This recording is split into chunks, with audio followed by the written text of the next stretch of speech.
Hello friend, आज फिर से मैं आ गया हूँ आपके चैनल पे। एक एरिया रिलेटेड टू सर्कल एक चैप्टर है क्लास 10th का।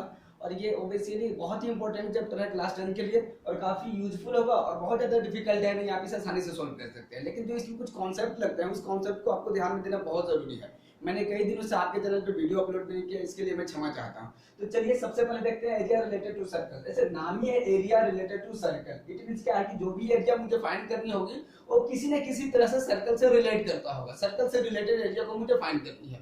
तो सबसे पहले अगर देख लेते हैं, एक राउंड फिगर होता है, किसी फिक्स पॉइंट से फिक्स डिस्टेंस तक अगर किसी लोकस ऑफ पॉइंट फाइंड करता है तो एक सर्कल फाइंड होता है। इस फिक्स पॉइंट को आप जानते होंगे, इसको सेंटर कहते हैं। चलिए इसके छोटे छोटे टॉपिक्स को जान जाए, इसके बाद बताते हैं। इस सेंटर से किसी फिक्स बाउंड्री जो लेंथ होता है, हर जगह पे इक्वल लेंथ होता है, इस फिक्स लेंथ को बोलते हैं radius.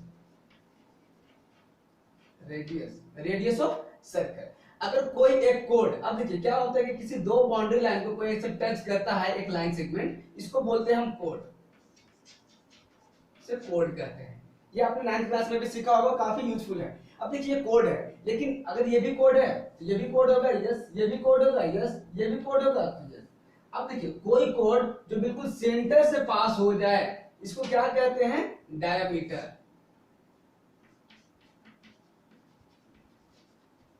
Diameter of circle. Okay, अब यहां तक तो आपने देख लिया कि इसके कुछ थोड़ा बेसिक से नाम थे। अब इसके पास क्या, इस नेम के बाद देखते हैं इस बाउंड्री लाइन को क्या कहते हैं? कंप्लीट बाउंड्री लेंथ को बोलते हैं circumference. Circumference, circumference of circle. इस कंप्लीट बाउंड्री लेंथ को कहते हैं सर्कमफ्रेंस ऑफ सर्कल, या कह सकते हैं लेंथ ऑफ बाउंड्रीज। ओके, यहां तक अगर आपने देख लिया तो इसके बाद चलते हैं फिर और इसकी छोटी टॉपिक्स है, इसके बाद देखते हैं इसके रिलेटेड। अब इसके बाद हमें सीखना है यहाँ पे एरिया फाइंड करने के लिए। तो चलिए सबसे पहले बेसिक्स देख लेते हैं। एरिया ऑफ सर्कल क्या होता है? एरिया ऑफ सर्कल, चलिए एरिया ऑफ सर्कल आप अभी कमेंट सेक्शन में लिख दीजिए कि आपको याद है कि नहीं, क्योंकि आप बहुत पहले से पढ़ते आ रहे हैं। ये एरिया ऑफ सर्कल होता है pi r square. R is the radius of the circle, ये आपका आर हो गया, ठीक है। अब इसके बाद लेंथ ऑफ बाउंड्री, इस बाउंड्रीज के लेंथ को क्या कहते हैं?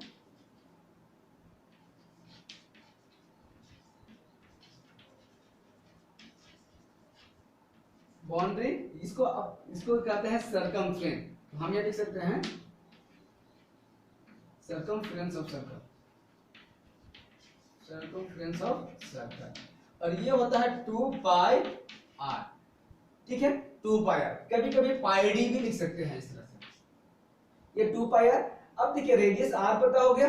अब ये पाई क्या है? एक कांस्टेंट वैल्यू है जिसे इरेशनल नंबर कहते हैं। लेकिन जैसे ही पाई का वैल्यू हम पुट करते हैं 22/7, इसको बोलते हैं रेशनल नंबर। या अगर डेसिमल एक्सपेंशन में देखा जाए तो 3.14 के अप्रोक्सीमेटली लिखा जाता है। लेकिन 3.14 ये इसका एग्जैक्ट वैल्यू नहीं है, ये अप्रोक्स वैल्यू है, क्योंकि पाई इरेशनल है। अगर इसका वैल्यू 22/7 कहते हैं, ये कहते हैं कि ये रेशनल है, तो ये दोनों इक्वल कैसे हो सकते हैं? है ना, एक कंट्रोवर्सी कि आप इसे इरेशनल कह रहे हो, ये जबकि रेशनल है, दोनों इक्वल कैसे हो सकते हैं? तो नहीं, ये इसका एग्जैक्ट वैल्यू नहीं होता है। अगर रेशनल में देखते हैं तो इस तरह से लिखते हैं, लेकिन इसका जो वैल्यू होता है 3.14 डॉट डॉट डॉट डॉट, ये क्या करता है? कंटिन्यूअसली चलते रहता है, कभी भी टर्मिनेट नहीं करता है। इस वजह से हम पाई को बोलते हैं इरेशनल नंबर। ठीक है, आपने देख लिया जो आपने बहुत पहले से देखा था। अब आइए अब देखते हैं इसमें जो अभी आपको नया सीखना है। सपोज कर लेते हैं, अब देखिए अब यहाँ पे सीखेंगे अगर कुछ दो सर्कल के दो रेडियस को ऐसे ड्रॉ कर दिया जाए, आपको दिखाई दे रहा होगा। तो अब ये क्या करता है? इस सर्कल को दो डिफरेंट पार्ट में डिवाइड कर देता है। अगर इसका नाम दे दीजिए, ये पार्ट 1 है और ये पार्ट 2। तो ये पार्ट 2 आपका एक बड़ा पार्ट है and part 1 is the small part.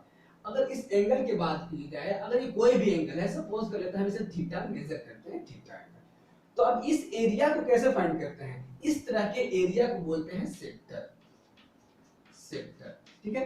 अब देखिए अगर ये सेक्टर है तो क्या इस वाले को भी सेक्टर कह सकते हैं? ऑब्वियसली इस वाले को भी कह सकते हैं। लेकिन ये अगर स्मॉल है और ये बिग है, स्मॉल की वजह से हम इसे कहते हैं माइनर। माइनर सेक्टर हो गया आपके पास ये। और अगर ये बड़ा है तो इस वाले को हम बोल सकते हैं मेजर सेक्टर। मेजर सेक्टर, यहां तक बात क्लियर है? ये माइनर सेक्टर हो गया और ये मेजर सेक्टर हो गया।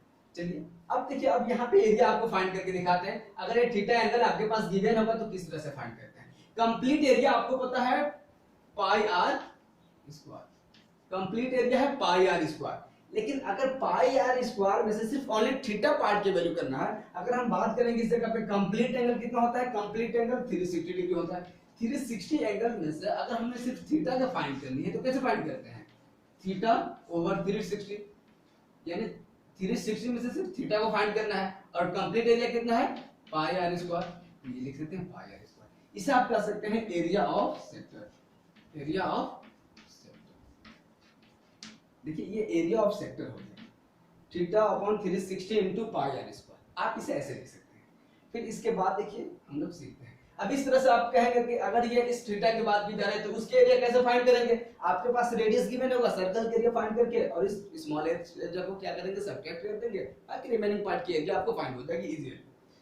नाउ अगर ये एंगल आपको पता है तो इसको ऑब्वियसली 360 से सब्ट्रैक्ट कर देंगे, बाकी के रिमेनिंग एंगल भी मिल जाएगा। आप वहां से भी डायरेक्ट इस फार्मूला को यूज कर सकते हैं और डायरेक्ट एरिया निकाल सकते हैं। आपको अगर थीटा एरिया ऑफ सर्कल में से माइनस नहीं करना चाहते हैं तो डायरेक्ट निकाल सकते हैं। अब देखिए आपने एरिया ऑफ सेक्टर देख लिया, अब देखिए क्या करते हैं, अगर कोई एक कोड है तो AB ये कोड इस सर्कल को फिर से अगेन दो पार्ट में डिवाइड कर रहा है, आपको दिखाई दे रहा होगा, एक ये पार्ट और अनदर क्या है एक बड़ा सा पार्ट। तो इस तरह के जो पार्टीशन डिवाइड होते हैं कोड के अकॉर्डिंग, तो इसको हम लोग बोलते हैं सेगमेंट, सेगमेंट कहेंगे। लेकिन अगर ये स्मॉल लग रहा है और ये बड़ा लग रहा है तो स्मॉल की वजह से हम इसको बोलते हैं माइनर, माइनर सेगमेंट हो गया ये। अब इस वाले को आप बोल सकते हैं मेजर सेगमेंट, मेजर सेगमेंट, ठीक है। अब ये हो गया माइनर सेगमेंट, ये हो गया आपके पास मेजर सेगमेंट। लेकिन अब माइनर सेगमेंट के एरिया कैसे फाइंड करेंगे, अब यहाँ पे कोई चीज दिखाई दे नहीं रहा है, इस कोड को कभी लेंथ आपको गिवन भी हो सकता है, कभी कभी गिवन नहीं हो सकता है, तब इस कोड के लेंथ को कैसे फाइंड आउट कर सकते हैं और इसका एरिया कैसे फाइंड आउट कर सकते हैं। तो चलिए क्या करते हैं, इस दोनों कोड के एंड को ज्वाइन कर देते हैं सेंटर से। तो आपको पता हो गया ये क्या हो गया आपके पास रेडियस ऑफ द सर्कल। अब ये कोड, अब आपके पास अगर हम बात करने जाए सेंटर को, ओ आपने नेम दे दिया, तो OAB एक ट्रायंगल है। अगर एरिया ऑफ सेक्टर, सेक्टर की अगर बात करेंगे तो यहाँ से कंप्लीट एरिया फाइंड कर देगा, इस कंप्लीट एरिया में से इस ट्रायंगल के एरिया को सब्ट्रैक्ट कर देगा तो area of the minor segment मिल जाएगा। लेकिन अब बात आती है इस ट्रायंगल के एरिया को कैसे फाइंड आउट करेंगे। तो अब इस ट्रायंगल के एरिया पे बात करते हैं। इस ट्रायंगल के एरिया फाइंड आउट करने के लिए आपने एक 9th क्लास में पढ़ा था या उससे बहुत पहले से पढ़ते आए आपने, इसका लेंथ गिवन है, सपोज कर लीजिए AB का लेंथ गिवन है, AB आपके पास क्या है गिवन है, एंड यहाँ पर मान लेते हैं जो आपका OM है, ये M सपोज कर लीजिए, ये M है, OM भी क्या है आपके पास गिवन है। तब 1/2 बेस इनटू हाइट यूज करेंगे एरिया ऑफ ट्रायंगल। तो ये तो काफी इजी हो जाएगा अगर ऐसे गिवन है, लेकिन इस तरह से गिवन होता है क्या, कभी कभी शायद ही आपको ऐसा गिवन हो जाए, लेकिन ऑब्वियसली एवरीवेयर आपको ऐसा नहीं मिल सकता। तो फिर कैसा होगा, तो चलिए आप इसकी एरिया फाइंड करते हैं, किस तरह से एरिया हमें फाइंड करना है। अब देखिए हम यहाँ पे आपको बताते हैं, सपोज कर लीजिए ये कंप्लीट एंगल क्या है थीटा। अगर इस कंप्लीट एंगल की बात कर ले तो थीटा है। अगर ये जब परपेंडिकुलर ड्रॉ करते हैं किसी भी कोड पे तो उस कोड को बाइसेक्ट करता है और उस सेंट्रल एंगल को भी बाइसेक्ट करता है। अगर ये बाइसेक्ट कर रहा है तो ये दोनों एंगल आपस में क्या हो सकते हैं, इक्वल हो सकते हैं। तो सपोज कर लेते हैं इसका नाम हमने दे दिया θ1, ये भी क्या हो गया आपका theta, but theta is equal to क्या हो सकता है 2θ1। याद रखेंगे इस बात का, बड़े ध्यान से देखेंगे। थीटा इज इक्वल टू क्या हो जाएगा, अब देखिए यहां कैसे फाइंड आउट कर सकते हैं एरिया ऑफ माइनस की बात करेंगे तो क्या लिख सकते हैं theta upon 360 into pi r square minus area of triangle. यहाँ लिख लीजिए एरिया ऑफ ट्रायंगल OA। ये तो आपके पास फॉर्मूला हो गया, लेकिन ये तो निकालना पॉसिबल हो जाएगा कि एंगल गिवन है, पाई रेडियस गिवन है, आप यहाँ निकाल लेंगे। लेकिन एरिया ऑफ ट्रायंगल कैसे निकालेंगे, अगर रेडियस गिवन है तो ये दोनों चीजें आपको मिल जाएगी। कभी आपके पास सेंट्रल एंगल गिवन होगा तो इस एंगल अगर गिवन होगा तो इसका हाफ कर देंगे तो ये एंगल हो जाएगा। अगर सपोज कर लेते हैं आपके पास 60 डिग्री है तो ये कितना हो गया 30 डिग्री। अगर ये 60 है तो ये ऑब्वियसली दोनों इक्वल होते हैं, तो 60 60 ये क्या बन गया है, इक्विलैटरल ट्रायंगल। तो एरिया ऑफ इक्विलैटरल ट्रायंगल होता है √3/4 इनटू साइड स्क्वायर। अगर आप ऐसे यूज कर सकते हैं तो एरिया ऑफ इक्विलैटरल ट्रायंगल से निकाल सकते हैं, लेकिन अगर हो सकता है कि ये आपको 60 डिग्री के बजाय आपको डिफरेंट एंगल हो जाए, जैसे 80 डिग्री हो, 90 डिग्री हो, 120 डिग्री हो, तो इस सिचुएशन में क्या करेंगे? अब 120 डिग्री है तो अब इसीलिए अब ये तो इक्विलैटरल ट्रायंगल बनने वाला नहीं है, तो फिर उसको उस तरह के एरिया को किस तरह से एरिया फाइंड आउट करते हैं? तो चलिए सबसे पहले मैं एक एरिया फाइंड आउट करके दिखाता हूं, फिर एक रूल्स बताऊंगा जिसको आप याद करके काफी अच्छे से बना सकते हैं। तो सपोज कर लीजिए ये आपके पास सेंटर है, कोई दो कोड यहाँ पे 120 डिग्री बना रहे हैं, और मान लेते हैं ये 5 सेंटीमीटर का है, क्या है, या फिर 7 कर दीजिए ताकि आसानी से भी डिवाइड हो जाए। ओके, नाउ अगर ये कंप्लीट 120 डिग्री के एंगल था, AB इज द कोड ऑफ द सर्कल, देन क्या हो सकता है, ये हाफ एंगल होता है 60 degree, and now remaining half angle will be the 60 degree. OM is the perpendicular on chord AB. Now how do you find the area of triangle OAB? So in this situation use your trigonometric situation, trigonometry. Now how do we use, देखो in triangle OAM you have seen very clearly OAM, here angle AOM is 60 degree.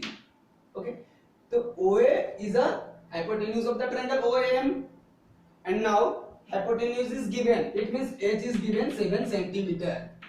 We have to find the length of AM and OM. AM is the half of chord AB. Then you can, which properties is base and hypotenuse, or you can say also that perpendicular and hypotenuse. You can use here sin 60 degree. Sin 60, sin theta is equal to P upon A. If angle is this, this will be the P. It means perpendicular. It means AM upon OA. Here AM is not given. We can write here AM as it is, and OA is given that 7 centimeter. Now sin 60 degree. Do you know the sin value of the sin 60 degree? √3/2 is equal to AM upon 7. Now you can use here, after simplification you will get 7√3/2 centimeter. AM is equal to 7√3/2 centimeter. Now then AB is equal to, AB is the twice of AM, so AB is equal to 2 into 7/2√3. 2 will be cancelled, so 7√3 centimeter the length of the chord AB. चलिए एक चीज तो आपने find कर लिया कि AB का length मुझे मिल गया, अब मुझे फाइंड करना है OM का लेंथ, क्योंकि अगर मुझे AB और OM फाइंड हो जाता है तो area of triangle base into height आसानी से यूज कर सकते हैं और कंप्लीटली इसे आसानी से बना सकते हैं। तो OM के लिए क्या कर सकते हैं, यहाँ पे आपके पास बेस एंगल गिवन है, तो बेस और हाइपोटेन्यूज का जो आपका दोनों आइडेंटिटीज होता है ये cos में होता है। तो आप जानते हैं cos 30, यहाँ पे लिखेंगे 60 डिग्री एंगल, तो cos 60 is equal to base upon hypotenuse. Here base is OM and hypotenuse is OL. Okay, now OM as it is and OA is equal to 7 centimeter. Okay, cos 60 is equal to 1/2, so OM upon 7. Now it means OM is equal to 7/2 centimeter. तो आपके पास अब perpendicular भी find हो गया और base भी find हो गया। अब हम आप एरिया आसानी से फाइंड आउट कर सकते हैं, एरिया ऑफ ट्रायंगल। अब हम लिख सकते हैं area of triangle OAB is equal to 1/2 base into height. Okay, half into base. Base is 7√3 and height is 7/2. Now 7 7 the 49, 49√3 and 2 to the 4 centimeter square. It's the length of, it is the area of triangle OAP. अब देखिए, अब मुझे तो find करनी थी minor segment की area. ये जो एरिया है आपके पास शेडेड एरिया आपको दिखाई दे रहा होगा, इस मुझे शेडेड पोर्शन की एरिया फाइंड करनी थी। तो अब किस तरह से फाइंड करेंगे, area of sector minus area of triangle करेंगे। तो चलिए अब हम फाइंड करके दिखाते हैं area of sector. Area of sector O A, here write another points like that, P, okay, O A P B O, closed area. It means it is the theta upon 360 into pi r square. Theta is 120, 360 as it is 360, pi you can write here pi as it is pi, and radius is 7 into 7. Okay, you can use pi is equal to 22 upon 7. 0 to 0 3 and 7 to 7. Now 154 upon 3 centimeter square. It is the area of sector OAPBO. So what is the area of segment? You can use here area of minor segment